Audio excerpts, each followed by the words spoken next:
एक गांव में कांताबाई के घर पर नंदू नाम का नौकर रहता था, जो एक नंबर का भुलक्कड़ था। नंदू कुछ देर के लिए सब कुछ भूल जाता था। कांताबाई अपने कमरे में बैठी हुई नंदू को बहुत देर से जोर जोर से आवाज लगा रही थी। अरे नंदू, ओ नंदू, कहाँ मर गया रे? कब से हलक फाड़ फाड़ कर चिल्ला रही हूँ, कहाँ है तू? पता नहीं मुझे ऐसा क्यों लग रहा है जैसे कि ये मालकिन की आवाज है। कुछ देर पहले भी मुझे ऐसा ही लगा था, लेकिन मालकिन तो सो रही है ना। मालकिन तो रात में मुझे कभी नहीं बुलाती। चलो एक बार चलकर देख ही लेता हूँ। अरे कहाँ मर गया था तू?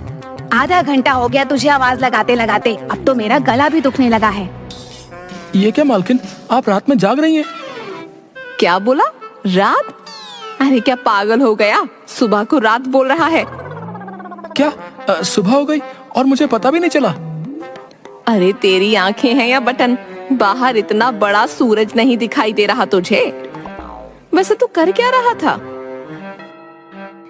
मालकिन मैं तो फर्श पर पोछा लगा रहा था।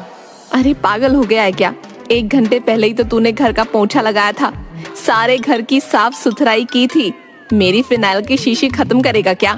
गलती हो गई मालकिन, शायद मैं फिर से भूल गया। हे भगवान, मेरे पति ने कौन सा नौकर पल्ले बांध लिया। खुद तो सुबह सुबह टहलने चले जाते हैं, फिर इस भुलक्कड़ को मेरे सर पर छोड़ जाते हैं। अरे अब खड़ा खड़ा मेरा मुंह क्या देख रहा है? जा जाकर मेरे लिए कॉफी बना कर ला, मेरा सर दर्द से फटा जा रहा है। जी मालकिन, अभी लाया। और सुन, पिछली बार की तरह कप में गर्म पानी ही उड़ेल कर मत ले आना। ये कैसी बातें कर रही हैं मालकिन आप? मैं कब से आपके लिए कप में सिर्फ गर्म पानी लेकर आया हूँ। अरे भुलक्कड़, पिछली बार तुझसे कॉफी बनवाई थी तो तू कप में सिर्फ गर्म पानी उड़ेल कर ले आया था। चीनी और कॉफी का पाउडर तो डालना भूल ही गया था। आज मैं आपके लिए ऐसी कॉफी बनाऊंगा जिसे पीते ही आपका सर का दर्द छूमंतर हो जाएगा। इतना कहकर नंदू वहाँ से चला गया और कांताबाई अपना सर पकड़कर बैठ गई। नंदू किचन में गया ही था कि तभी सेठ जमुना दास नंदू के पास आ गए। नंदू, जल्दी से अपने हाथ की गर्मा गर्म 1 कप चाय पिला दे। वैसे तू किचन में चाय ही बना रहा था ना? जमुना दास की बात सुनकर नंदू जमुना दास को गौर से देखने लगा। क्या हुआ? मुझे इतनी गौर से क्यों देख रहा है नंदू? किचन में क्या बना रहा था? वही तो याद करने की कोशिश कर रहा हूँ मालिक, मगर याद नहीं आ रहा। ठीक है, आराम से याद करते रहना। मेरे लिए 1 कप चाय बना दे फटाफट। इतना बोलकर जमुना दास वहाँ से चले गए। अब नंदू याद करने की कोशिश करने लगा कि कांताबाई ने उसे किस काम के लिए बोला था। कुछ देर बाद जमुना दास फिर नंदू के पास आ गए। ये क्या नंदू, तुमने अभी तक चाय नहीं बनाई? कौन नंदू? आप किससे बात कर रहे हैं? अरे तू नंदू, यहाँ कोई दूसरा नंदू है क्या? याद आ गया, मेरा ही तो नाम नंदू है, लेकिन आप कौन हैं? अरे मैं जमुना दास। ये क्या है नंदू? अगर तेरे ऐसे ही हालात रहे तो मुझे अपना आधार कार्ड अपनी जेब में लेकर घूमना पड़ेगा। इतना बोलकर जमुना दास चले गए। तभी नंदू के कानों में कांताबाई की आवाज टकराई। कहाँ मर गया नंदू? घर पर ही बना रहा है या बाजार से करके आएगा? नंदू अपना सर पकड़कर अपने आप से बोला। अरे मालकिन की आवाज, ये कहाँ चक्कर में फंस गया? मैं तो भूल ही गया कि मालकिन ने क्या बोला था। एक काम करता हूँ, मालकिन से जाकर पूछ कर आता हूँ। नंदू ने अपने कदम आगे बढ़ाए ही थे कि तभी वह रुककर फिर दोबारा अपने आप से बोला। नहीं, अगर मालकिन के पास दोबारा जाऊंगा तो वो तो पूरा घर आसमान पर उठा लेंगी। क्या करूं? हाँ, याद आ गया। शायद उन्होंने बाजार से टॉफी लाने के लिए बोला था। नंदू तुरंत बाजार में एक दुकान वाले के पास जाकर बोला, 1 टॉफी दे दो चाचा। क्या हाल है भुलक्कड़ नंदू? आज सुबह सुबह टॉफी लेने आ गया है? कुछ समझ में नहीं आया। जहाँ तक मैं जानता हूँ तो कांताबाई के घर पर तो कोई छोटी बच्ची भी नहीं है। अरे छोटी बच्ची तो छोड़ो, उन दोनों की तो कोई औलाद ही नहीं है। एक तो तुम मुझे भुलक्कड़ कहना बंद करो, समझे? और जल्दी से मुझे 1 टॉफी दो। अरे तुम तो बुरा मान गए नंदू भाई। मैं तो बस ये पूछ रहा था कि टॉफी किसके लिए ले जा रहे हो? मालकिन के सर में बहुत दर्द है, उन्होंने मुझसे टॉफी लाने के लिए बोला है। नंदू की बात सुनकर दुकानदार सर पकड़ते हुए बोला, सर में दर्द है और कांताबाई ने तुझे टॉफी लाने के लिए बोला है?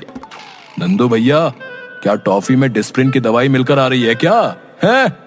वो सब मुझे नहीं पता, छोटी मालकिन ने बोला है तो बोला है। लाओ जल्दी से 1 टॉफी दो। दुकानदार ने नंदू को एक टॉफी दे दी और नंदू खुशी से झूमता हुआ घर आ गया। नंदू टॉफी को प्लेट में सजाकर सीधे कांताबाई के कमरे में जाकर बोला,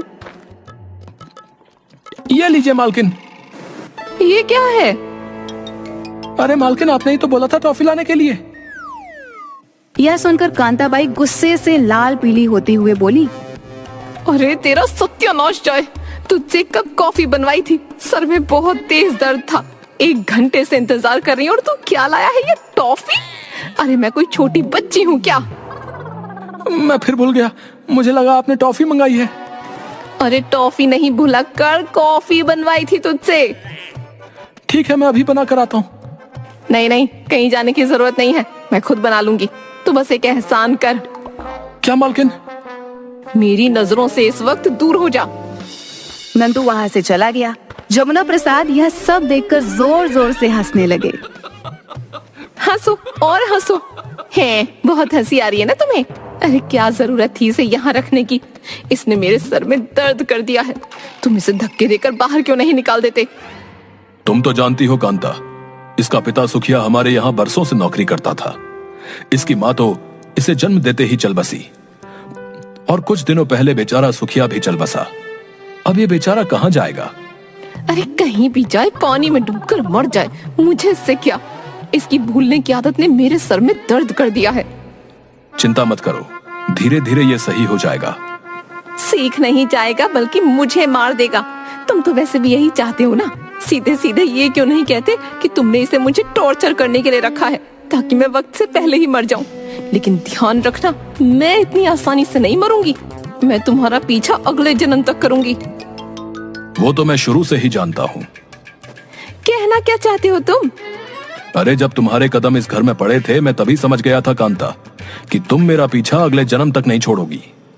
वो सब छोड़ो, कल मेरी शहर से बहन आने वाली है, तुम्हारी साली। कल तुम्हें याद से उसे स्टेशन लेने जाना है। पिछली बार तुम खुद भूल गए थे और वो बेचारी पूरे गांव में भटकती फिर रही थी। साल में 9 महीने तो वो यहीं रहती है और फिर भी वो घर का रास्ता भूल जाती है। तुम्हारी बहन के भी बहुत चोचले हैं कांता, और अभी कुछ दिनों पहले ही तो वो यहाँ से गई थी। तुम्हारा दिमाग तो ठीक है। जब से मेरी शादी हुई है तब से तुम्हें मेरे घर वालों से ही दिक्कत होती है। वो पूरे 1 महीने बाद आ रही है यहाँ पर। वक्त कितनी तेजी से गुजरता है पता ही नहीं लगता। तुम चिंता मत करो, मैं तुम्हारी बहन झुमकी को स्टेशन लेने खुद चला जाऊंगा। अरे तुम खुद ही जाना, कहीं अपने इस भुलक्कड़ नौकर को वहां मत भेज देना। पता चला ये उसे घर लाने की बजाय किसी लाइन की पटरी पर बिठा दे। काश मैं ऐसा कर पाता। क्या बोले? कुछ नहीं। इतना बोल के जमुना प्रसाद चले गए।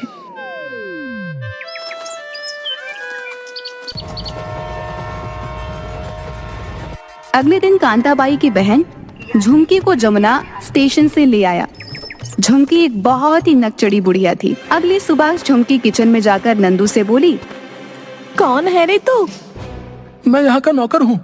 तुझसे पहले तो यहाँ एक बुढ़ा काम करता था, वो कहीं नजर नहीं आ रहा। वो मेरे पिताजी थे, वो चले गए। कहाँ चले गए? अरे इस दुनिया से चले गए। अरे तो सीधा सीधा ये क्यों नहीं बोलता कि वो बुढ़ा मर गया है? सुन, तू खाना कैसा बनाता है? खाना तो मैं इतना जबरदस्त बनाता हूँ कि लोग उंगलियां चाटते रह जाते हैं, और कई बार तो लोग दांतों से अपनी उंगलियां ही काट लेते हैं। हाँ। क्या? ऐसा खाना मुझे नहीं खाना कि मैं अपनी उंगलियां ही दांतों से काट लूं। चल ठीक है, वो तो खाना खाने के बाद ही पता चलेगा कि तू कैसा खाना बनाता है। सुन, मैं नहाने जा रही हूँ। नहाकर जैसे ही वापस आऊँ, गर्मा गर्म मेरे लिए चाय तैयार रखना। इतना कहकर झुमकी वहाँ से चली गई। मगर नंदू जो कि किचन की सफाई कर रहा था, उसके जाते ही भूल गया। कुछ देर नहाने के बाद झुमकी जब किचन में आई तो नंदू को काम करता देख उसका गुस्सा 7वें आसमान पर पहुंच गया। मैंने तुझसे चाय बनवाई थी, तूने अभी तक चाय क्यों नहीं बनाई? ऐसे क्या आंखें फाड़ फाड़ कर देख रहा है? कभी कोई बूढ़ी औरत नहीं देखी क्या? ऐसी बात नहीं है, देखी तो है, लेकिन आप हैं कौन और मालिक के घर पर क्या कर रही हैं? नंदू की बात सुनकर झुमकी का सर चकरा गया। अरे मैं कांताबाई की बहन हूँ, तेरे मालिक की साली। कांताबाई? ये कौन है? तू कांताबाई को नहीं जानता? नहीं, मैं नहीं जानता। आप हैं कौन और ये कांताबाई कौन है? जवाब दीजिए मुझे। तुझे अपना नाम तो पता है ना कि तू वो भी भूल गया। नंदू अपना नाम याद करने की कोशिश करने लगा। तभी नंदू के कानों में जमुना प्रसाद की आवाज टकराई। तुम्हारा नाम नंदू है? याद आ गया मालिक, मेरा नाम नंदू है और आप मेरे मालिक हैं और ये मालकिन की छोटी बहन। शुक्र है कि तुझे याद आ गया, वरना मुझे एक पल के लिए ऐसा लगा कि मैं अपनी याददाश्त भूल जाऊंगी। जीजा जी, ये आपने कैसा नौकर पाल रखा है, इसको यहाँ से दफा क्यों नहीं कर देते? कोई बात नहीं झुमकी, ये बस कुछ देर के लिए भूल जाता है, बाद में इसे सब याद आ जाता है। अगले दिन झुमकी नंदू के पास जाकर बोली, सुन नंदू, ये ले पैसे और बाजार से आम ले आ, और सुन, अब कहीं भूले से आम की जगह बाम मत खरीद लाना। नंदू पैसे लेकर वहां से चला गया।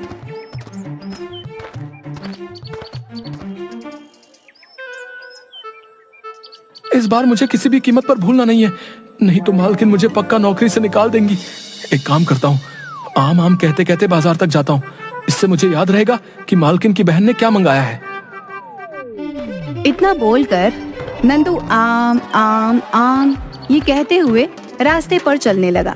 वो कहने में इतना मगन था कि उसे पता ही नहीं चला कि एक बड़ा सा पत्थर रास्ते पर पड़ा हुआ था। नंदू टकरा कर गिर गया और कराहते हुए उठकर बोला, अरे इतना बड़ा पत्थर मुझे क्यों नहीं दिखाई दिया।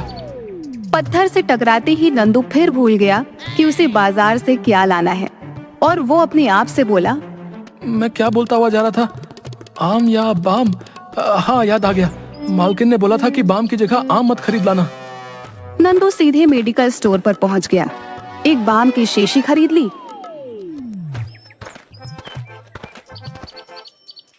और झुमकी को पकड़ाते हुए बोला, ये लीजिए छोटी मालकिन, देखा इस बार मुझे सब कुछ याद रहा। अब मुझे बार बार मत कहिएगा कि मुझे भूलने की आदत है। ये क्या है? अरे आपने ही तो मुझसे बाम मंगाया था, आपने ही तो बोला था कि बाम की जगह आम मत खरीद लाना। अरे नास पीटे, बाम नहीं आम मंगाए थे। अरे कांता, तू बिल्कुल सही कहती थी, इसे खेत जाने की बोलो तो खलिहान की ओर चला जाता है। अब मुझे चक्कर आ रहे हैं, समझ में नहीं आता तू इसे कैसे झेलती होगी। नंदू, तेरी भूलने की आदत कब खत्म होगी? देख, मेरी बहन के सर में दर्द होने लगा, जा जाकर जल्दी से इसके लिए कप चाय बना कर लिया। नहीं कांता नहीं, एक काम कर, तू मेरे लिए खुद चाय बना ला। चाय बनाने की बोल कर जाएगा और पता नहीं क्या बना कर ले आएगा। तू फिक्र मत कर झुमकी, तू चिंता मत कर, मैं अभी इससे तेरी पसंद की चाय बनवाती हूँ। इतना बोलकर कांताबाई ने गुस्से से नंदू की ओर देखकर कहा, क्या देखता है, चाय बना बढ़िया सी, और सुन, उसमें थोड़ा सा ऑयल डाल देना।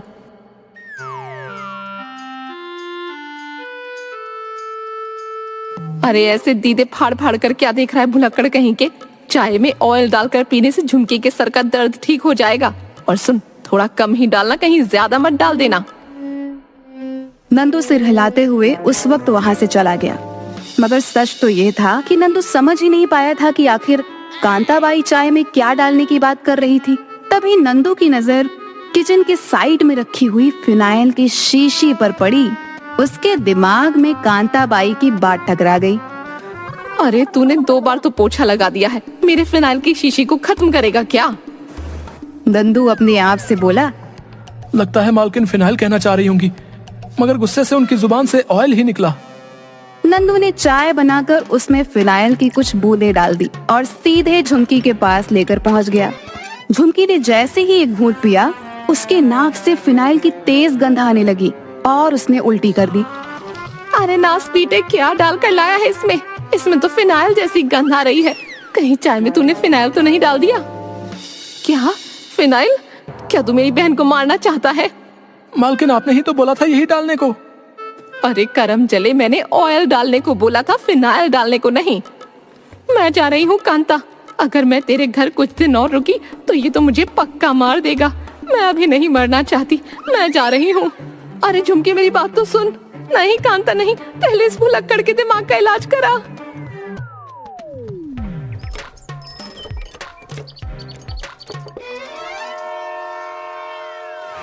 कांताबाई भी गुस्से से पैर पटकती हुई अपने कमरे में चली गई। जमुना प्रसाद हंसते हुए नंदू के पास आकर खड़े हो गए। मालिक, मुझे लगा मालकिन की छोटी बहन इसी के बारे में बात कर रही हैं। कोई बात नहीं नंदू। लेकिन मालकिन तो नाराज हो गई। कहीं वो मुझे नौकरी से न निकाल दे। मैं कहाँ जाऊंगा मालिक? चिंता मत करो, मैं उसे समझा दूंगा। एक काम तो तुमने वाकई बहुत अच्छा किया। कौन सा काम मालिक? यही कि तुमने झुमकी को यहां से दूसरे दिन ही भगा दिया। मैं ऐसा करने की 30 सालों से सोच रहा था। चलो तुम्हारे भूलने की आदत मेरे कुछ तो काम आई। नंदू और जमुना प्रसाद दोनों हंसने लगे